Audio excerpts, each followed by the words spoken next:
कई बार शिक्षकों को बहुत कड़े शब्दों में भी कहा कि भाई हम आपकी मदद क्यों करें, हम आपका मदद करें क्यों, आप तो स्वयं की मदद नहीं कर रहे हैं। तो कई जगह पर शिक्षकों को बुरा भी लगा होगा कि हमारे पास भाई हम दल बनाए नहीं है, हम आपका आंदोलन लड़ने नहीं आए। तो यही है कि हम ही को सब घर जाना है। आप हमारे कैंप हमारे घर में आए हैं, इसके लिए आपका तहे दिल से शुक्रिया अदा करते हैं, आपका आभार व्यक्त करते हैं। ज्यादातर आदमी हमनी के इलाका के बाड़न तो भोजपुरी में बोलल दे, ठीक बनाओ।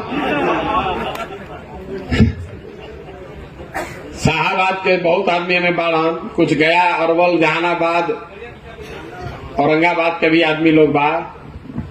देखिए, हम जब से पैदल चले शुरू कैले बानी 150 दिन के करीब करीब हो गए।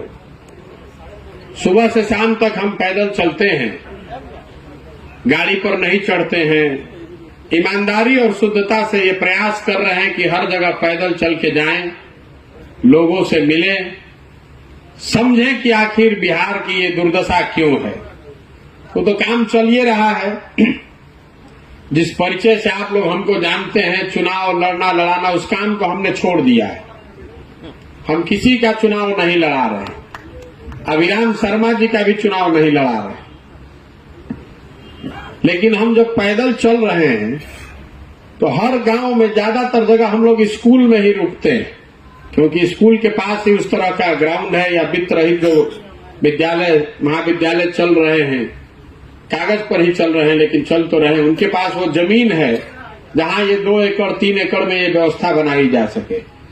तो करीब करीब सब गांव के शिक्षक लोग जब हम जाते हैं वहां तो मिलते हैं, और उनकी शिकायत वही है जो आप उसके भुक्तभोगी हैं कि भैया नियोजित शिक्षक की हालत बहुत खराब बा, हमने के कोई सुने वाला नहीं थे। तो हमने आप कई बार शिक्षकों को बहुत कड़े शब्दों में भी कहा कि भाई हम आपकी मदद क्यों करें, हम आपका मदद करें क्यों, आप तो स्वयं की मदद नहीं कर रहे हैं।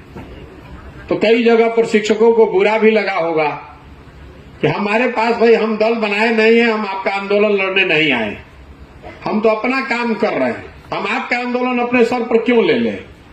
लेकिन हर दूसरे तीसरे चौथे 5वें दिन कोई न कोई शिक्षक समूह मिलता है और उसकी अपेक्षा इतनी ही होती है कि भैया रउआ आवाज लगाएं, आप बोलिएगा तो बात हो जाएगा। हम आपको बता रहे हैं हमारे बोलने से आपका काम नहीं होगा, हम आपको झूठ नहीं बोलना चाहते। आपको 2015 में हमने देखा है, हम उस समय प्रचार कर रहे थे नीतीश कुमार का, तो शिक्षक संगठनों ने भाजपा और भाजपा के नेतृत्व के कहने पर उस समय पूरी ताकत से भाजपा की मदद की। आप जिसका मदद किए वो चुनाव हार गया। तो जो मान लीजिए हम नीतीश कुमार हैं तो हम तो यही समझेंगे कि इन लोग का वैल्यू क्या है, तो बात कोशिश कैलन जा तबो ना हारा पैलन जा।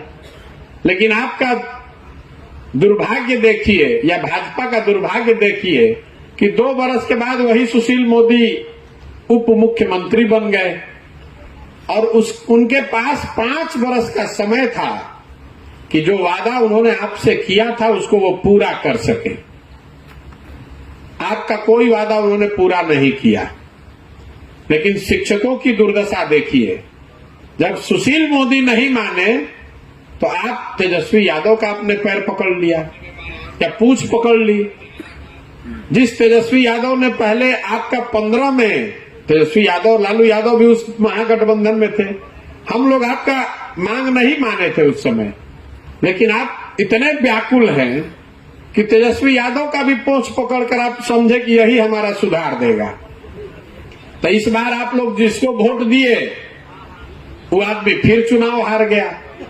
तो इसकी पहली बात तो आपकी ये दिखाता है कि जो आप दम भरते हैं कि हमने के 4 लाख आदमी बानी जा, इस दम को थोड़ा कम कीजिए। आप किसी को चुनाव हरा जिता नहीं सकते। आपको हम डिमोरलाइज नहीं कर रहे हैं, हमारा अपना चुनाव लड़ने का तरीका है। हम जीतते इसलिए हैं कि हम अपने कमजोरियों का बहुत गहराई से अध्ययन करते हैं और जिससे हमको लड़ना है उसकी ताकत का पूरा गुणा गणित हिसाब पहले करते हैं, तभी ना उसको पटक पाएंगे। रवा सब में से कुछ आदमी बंगाल में हमारे वो वक्तव्य सुनले हुई चुनाव से पहले खेला हो गए ना।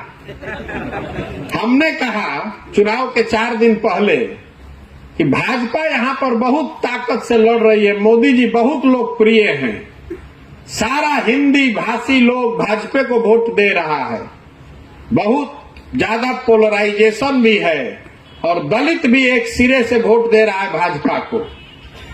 लेकिन भाजपा को 38 से 40% वोट आएगा इस सब के बावजूद और 100 का आंकड़ा पार नहीं होगा। तो भाजपा वाले लोग अपने चालाकी में समझता है कि बहुत होशियार हैं, हल्ला किया कि प्रशांत किशोर तो चुनाव लड़ने से पहले ही हार मान गए, उसको पता ही नहीं चला कि किस जाल में वो फंस रहा है। अरे चुनाव के पहले 4 दिन पहले हम अपने वर्करों को बता रहे हैं कि खड़े रहना, ढीला नहीं पड़ना, बहुत बड़ी लड़ाई है। तो कितना पर पटके 77 पर, और जिस टीएमसी को आपने मान लिया था कि ये हार गई है उसको 220 पर जाके उसका काटा रुका। ये इसलिए है कि हम भाजपा की जो ताकत है बंगाल में उसको हमने बहुत गहराई से देखा होगा, उसका अध्ययन किया होगा। ये गुणा गणित निकाला कि भाई इसको 40% वोट आएगा, तो अगर इसको हराना है तो हमको 45% से कम वोट नहीं आना चाहिए। हम लेकर आए 48% वोट, भाजपा को आया 38% वोट। तो हम आपको डिमोरलाइज नहीं कर रहे हैं, आपको ये बता रहे हैं कि अपनी क्षमता को आप बढ़ाकर आंकिए मत, क्योंकि 4 लाख आपकी संख्या है, आपके परिवार की संख्या जोड़ देंगे तो 20 लाख आपका वोट भी होगा, लेकिन वो 20 लाख 20 खंड में बटा हुआ है। आप आज शिक्षक हैं, लेकिन जहिया वोट हो वो दिन कुशवाहा बन जाइएगा, पंडित बन जाइएगा, राजपूत बन जाइएगा, राष्ट्रवादी बनकर वोट दीजिएगा, कोई हिंदू बन के वोट देगा।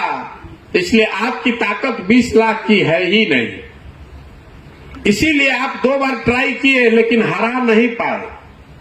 तो दल वाला जान ही रहा है कि शिक्षा वाले कतनो हल्ला करस जाए।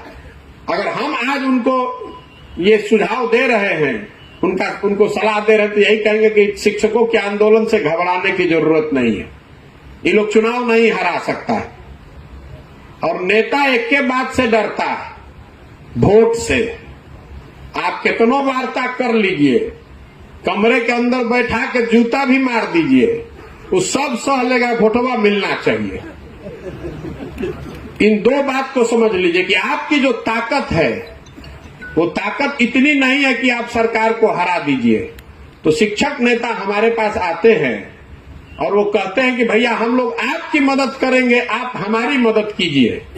तो मैं आपको सिरे से कह रहा हूं कि हमको आपकी मदद नहीं चाहिए। आपकी मदद से हम चुनाव नहीं जीत सकते हैं। बिहार में क्या लोग हम दल बनाइयो ले, तो हमको शिक्षकों की मदद से हम बिहार नहीं जीत सकते। हम बिहार तब जीत सकते हैं जब बिहार में शिक्षा की व्यवस्था बेहतर हो जाए और आप पूरी ताकत से उसके पीछे खड़े हो जाइए, तब वो 20 लाख की ताकत हमारी बन सकती है। तो हमने शिक्षकों की मदद करने के लिए 2 ही शर्त रखी है। चुनाव के बाद आप हमारी अभी मदद कर दीजिए, हम चुनाव के बाद आपका चिंता करेंगे। ये सिरे से आपको बेवकूफ बनाने वाली बात है। आप यही ना कहने आते हैं कि भैया आप हमारी मदद कीजिए, चुनाव में आपका मदद हम लोग करेंगे। तो हम तो यही कह दें कि हम तो सरकार में बानी ना, 2 प्रेस कॉन्फ्रेंस कह दे, 2 बात हल्ला कह दे कि भाई शिक्षकों के साथ अन्याय हो रहा, अपना घोषणा पत्र में लिख दे। जब जीत के चल आई तो के भेंट होके चाइना रुआ का कर ले, हमारे कुछ नहीं कर सकते। तो इसलिए फिर से ठगे जाने वाले रास्ते पर मत जाइए। ये मेरा पहला सुझाव है कि आप हमारी मदद पहले कर दीजिए, उसके बाद हम आपका चिंता करेंगे। घोषणा पत्र में लिख देने से तो आपकी दशा वही होगी जो सुशील मोदी के साथ हुई, जो तेजस्वी यादव के साथ हुई, वही दशा आपकी प्रशांत किशोर के साथ, जनसुराज के साथ भी होगी। तब एक रास्ता का बा, हम ये कह रहे हैं कि हम आपकी मदद पहले कर देते हैं। आपकी जो चिंता है हम 24 के चुनाव से पहले आपका उपाय निकलवा देते हैं। उसके बाद आपके विवेक, आपके अंतरात्मा पर छोड़ेंगे कि हमने आपकी मदद की है, आपको अच्छा लगेगा तो हमारे साथ खड़ा होइएगा, नहीं अच्छा लगेगा तो जहां रहना है रहिए। और उसके लिए हमने शर्त 2 ही रखी है। हमने शर्त 2 रखी है। एक तो आप शिक्षक समुदाय के तौर पर एक होइए। अभी आपका 19 गो संगठन है अलग अलग। ऐसा नहीं है कि सब शिक्षक 19 अपने दम पर है। हम इतना दिन से राजनीति देखे हैं बहुत नजदीक से। 19 में ज्यादातर संगठन ऐसे होंगे जो किसी न किसी दल के, किसी नेता के सहयोग से, पीछे से चढ़ाए जाने पर बनाए गए। तो हम क्यों कह रहे हैं एक होने के लिए? क्योंकि कोई आंदोलन अगर आप करेंगे तो जैसे ही आप खड़ा होइएगा तो 4 गो खड़क के भाग जाएगा। दिल्ली में जो आंदोलन हुआ, जिसमें लोगों ने, हम लोग जैसे लोगों से सुझाव लिया, उसमें भी 18 किसान के संगठन थे। तो हम लोगों का योगदान इतना ही है कि उनको बताया कि भाई आप अलग अलग लड़ने के बजाय बैनर अलग अलग रखिए, लेकिन एक संघर्ष समिति बनाइए, एक झंडे के नीचे आइए। उन्होंने फ्रंट भी अलग अलग बनाया। दिल्ली में 7 गो रास्ता घुसे के बाद ओकरा के घेरे के बात भइल तो कहीं उग्राहा जी ने घेरा, कहीं राज्यपाल की संगठन ने घेरा, अलग अलग किसान संगठनों ने जिम्मेवारी ली, लेकिन लड़े सब एक बैनर के तहत। तो हमने शर्त एक ही रखी है कि आप 19 संगठनों को या तो एक संगठन बनाइए या एक संघर्ष समिति बनाइए। और दूसरी बात, आंदोलन किस मुद्दे पर होगा वो हम डिसाइड करेंगे, आप नहीं कीजिएगा। आपको अपने वेतनमान से न मतलब है, आपको गैर शैक्षणिक कार्य से हटने से मतलब है, आपको इससे मतलब है कि आपका सर्विस कंडीशन सुधर जाए। वो जिम्मा हम पर छोड़िए, लेकिन आंदोलन कैसे होगा वो हम डिजाइन करते हैं। आपको शरीर से ये खड़ा होना है कि आप 4 लाख लोग एक साथ हैं, तो आप लोग ये तय कर लीजिए और वो 19 संगठनों को एक साथ बैठा दीजिए और हमको 9 महीने का समय दे दीजिए। लोकसभा से पहले सचिता जी ने कहा दिसंबर। हमारा अपना प्रयास है कि अगले 2 महीने में अगर आप लोग सब एक हो जाए, दल से, जाति से, विचारधारा